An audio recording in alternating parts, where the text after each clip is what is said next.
Hello and welcome. My name is Megan Cabribia, Senior Planner with the City of San Diego City Planning Department. In this overview video, I will guide you through the 2025 Land Development Code update, also referred to as the 2025 LDC. The Land Development Code contains regulations for the development and use of property, including zoning, subdivisions, and other related land use activities. On November 5th, the draft code update was published on the city's website at the link on the bottom left of the slide.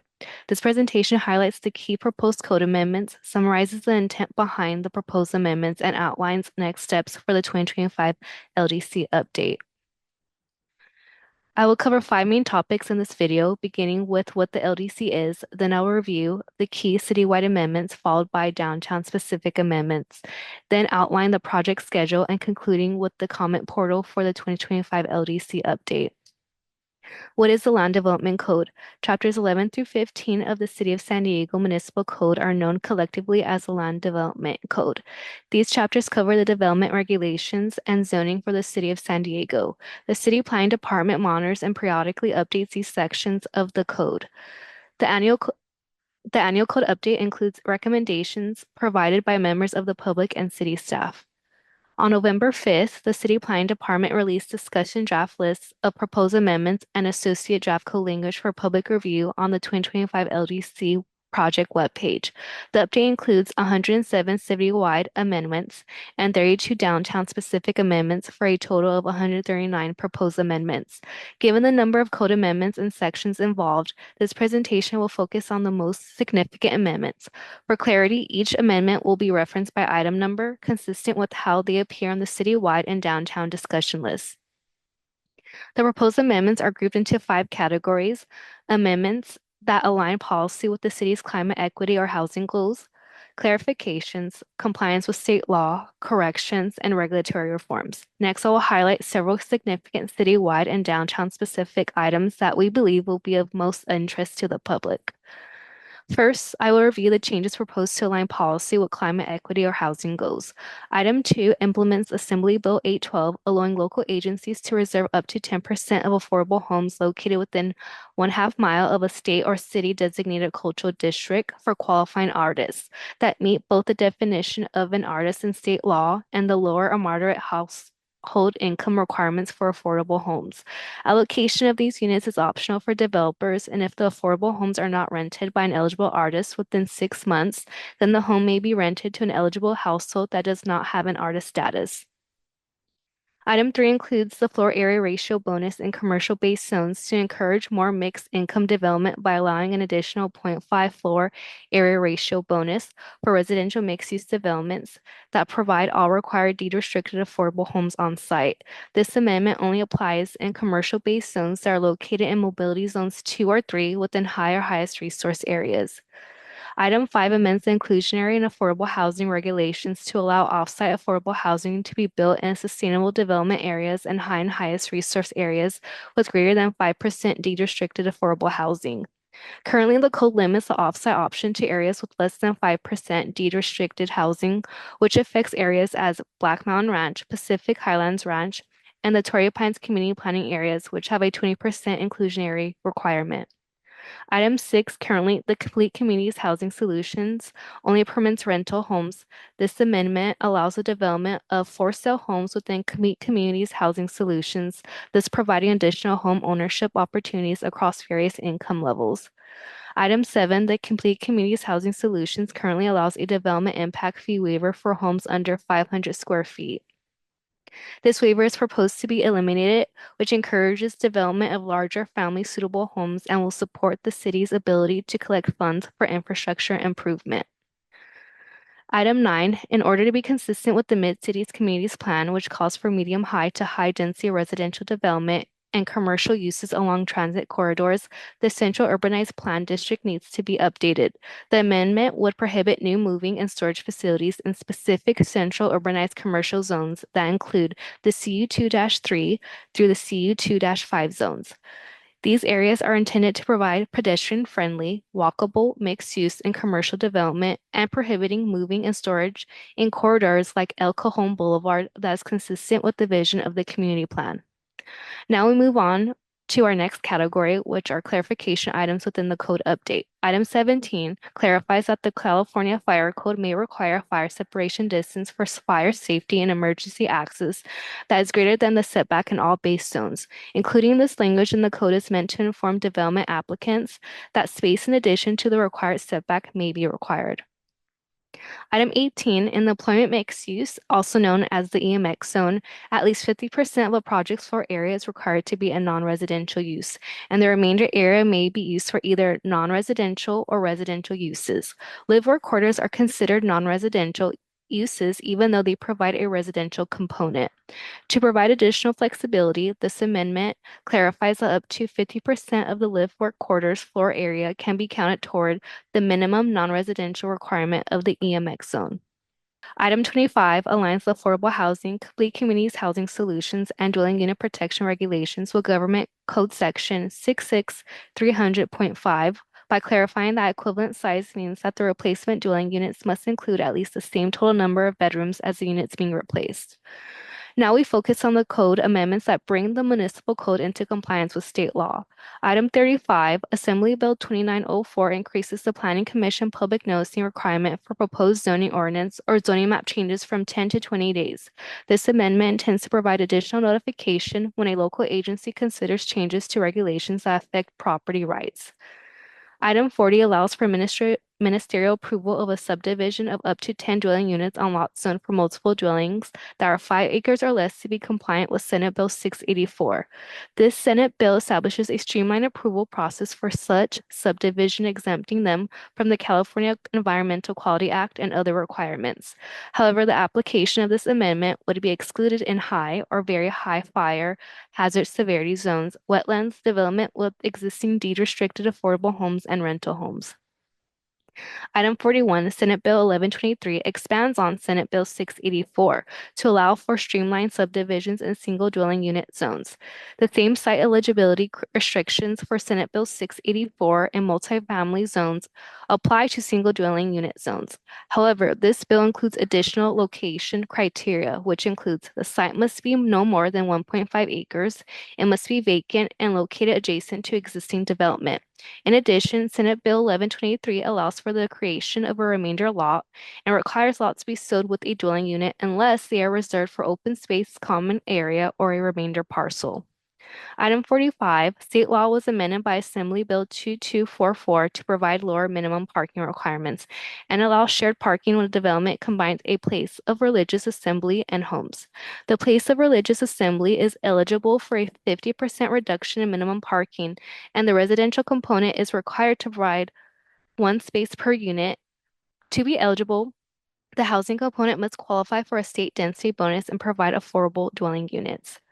Item 47 implements Assembly Bill 1308, which prohibits a local agency from opposing an increased parking ratio for homes that expand through a remodel or addition. There are two instances where the Land Development Code would apply an increased parking ratio to an existing home, which include the previous conforming regulations and locations within the campus impact area. This only applies if the home is existing and if it is a single detached dwelling on its own lot. The law does not apply when more than one detached dwelling unit exists on a single lot, and the project cannot exceed base zone regulations that include for height, lot coverage, and floor area ratio. Now moving on to the last category, regulatory reforms. Item 81, administrative abatement penalties have not been revised since 2007. This amendment increases penalties for causing or maintaining a public nuisance to better reflect current administrative and investigation costs. Item 82, administrative civil penalties for code violations have not been updated since 2017. This amendment proposal raises administrative civil penalties for code violations to better reflect current enforcement costs and serve as a stronger deterrent against noncompliance. Item 87 proposes an amendment to the code that would provide more flexibility for sites with previously conforming uses that were rezoned as part of a community plan update. The update allows for additional but similar previously conforming uses, provided the law is outside the environmental justice communities. This flexibility will remain in effect until December 31st, 2040, and can be extended by an additional 5 years through a conditional use permit under a Process 5. This is particularly relevant for areas such as Kearney Mesa and Mira Mesa community planning areas. The lots must also provide street frontage improvements. Alternatively, in lieu of providing street frontage improvements, an applicant may pay an in lieu fee as established by a city council resolution.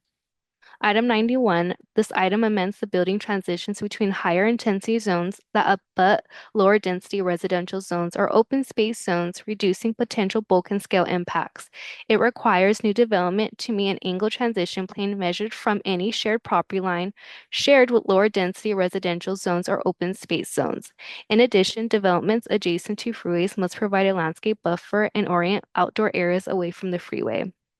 Item 93, this item allows child care centers in the Marine Corps Air Station, also known as MCAS, Miramar Airport Influence Area Transition Zone, as a limited use and establishes a maximum floor area ratio of 0.42 for the use, which is consistent with other small assembly uses. It also removes the expansion limit for child care centers under previously conforming regulations that no longer apply as a result of this amendment.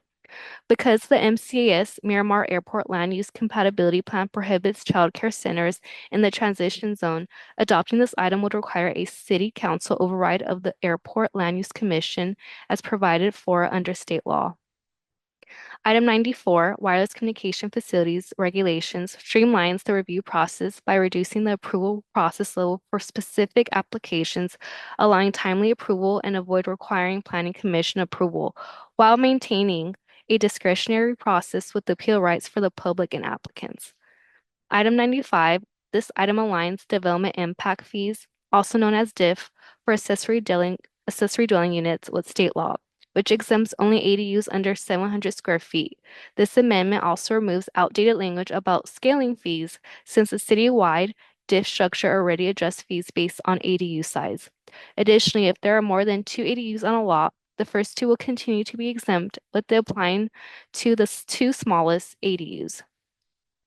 Item 102 proposes how to calculate the vehicle miles traveled reduction measure buyout fee for development applications in mobility zones 2 and 3 that choose to pay the buyout fee if they are unable to implement the reduction measures. Now we will shift the presentation to provide an overview on the downtown specific amendments that include 32 amendments related to the Center City and Gas Lamp Corridor Plan District ordinances. Like the citywide items, the downtown amendments are organized into the same 5 categories. Most of these amendments are minor clarifications or small refinements to existing programs. Next, I'll briefly highlight a handful of the more substantive items. The next couple of slides will highlight how downtown amendments align policy with climate equity or housing goals. Downtown has its own zoning code and several incentive programs tailored to encourage development. Item 1 expands the existing eco roof density bonus by offering an additional bonus for projects that provide a rooftop community garden open to building occupants. It also gives developers more flexibility in how mechanical equipment is screened, allowing landscaping to count towards screening, making it easier to create greener rooftops. Item 3 clarifies and broadens eligibility for the existing downtown urban open space bonus program. Developments would be able to earn the bonus by providing or replacing amenities at any existing public park or open space downtown, whether on-site or off-site. This strains opportunities to improve public space across the entire downtown area. Item 4 updates the downtown childcare facilities density bonus. Instead of requiring the childcare facility be located inside the new development, this amendment would allow it to be located nearby. This flexibility can make childcare more feasible, opening the door to using existing spaces with lower rents, which helps keep childcare costs more affordable for families. Item 6 encourages development on small downtown lots that are currently underutilized. It creates a new density bonus that provides limited exemptions from regulations that make tower construction on small parcels challenging. Item 8 supports the revitalization of C Street by offering an additional density bonus to projects along C Street that use at least one other downtown bonus program. This creates a stronger incentive for higher density transit-supported development along C Street corridor. Now we move on to the clarification category. Item 21, Downtown Community Plan Minor Amendments, updates the Downtown Community Plan to align it with the current Center City and Gaslamp Corridor Plan District ordinances. These are minor updates removing outdated references, graphs, and images, ensuring the plan reflects existing regulations and remains internally consistent. Finally, I will highlight a regulatory reform. Item 24 updates the gas stop land use tables that its use categories match the citywide use tables. This cleans up outdated terminology and improves consistency across the code. Now we'll go over the next updates for the 2025 LDC update. The LDC team will host two identical virtual public workshops in mid-January 2026. Following the workshops, we will begin the public hearing phase in the first quarter of 2026, continuing into the second quarter as necessary. If you have not done so already, please sign up for the 2025 LDC update subscriber list located on the project webpage and watch for upcoming notifications that will have additional details on how to register for these workshops and participate in the public hearings. Before I wrap up this presentation, we invite you to provide comments on the draft 2025 LDC update documents. Comments can be submitted by scanning the QR code on the left side of your screen or accessed directly through the Smartsheet link on the LDC project webpage. Please note that the comment portal will close on January 19th, 2026. This concludes the overview presentation of the 2025 LDC update. Thank you for your time and interest. If you have any questions, please do not hesitate to contact the City Planning Department Code team at developmentcode@sandiego.gov. Thank you.